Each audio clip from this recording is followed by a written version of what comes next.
tere tulemast minu Sigri-Migri luulejutte kuulama. Tänase luuletuse pealkirjaks on Hing igatsuse teele saadab.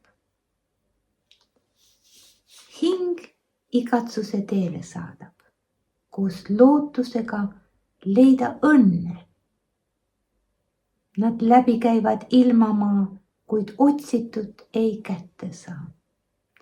Nii lõpuks vanaduse künnil sent võlgus surmale jäänud veel.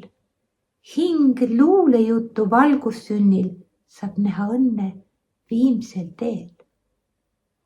Hing rahuneb, ei enam tõtta. Õnn kiire, tuline ja noor, tal sabast raske kinni võtta, kui silmi heidab uduloor. Hing loori takistust ei taju, ent elu kogenud targaks peab. Ei miski eales sülle vaju, kui paljas lootus teele veab. Hing igatseb, et sünnib ime, saab õnne viimsel hetkel maitsta, kuid tühi lootus, kurt ja pime, ei oma jõudu hinge kaitsta. Tänan kuulamast, kohtumiseni!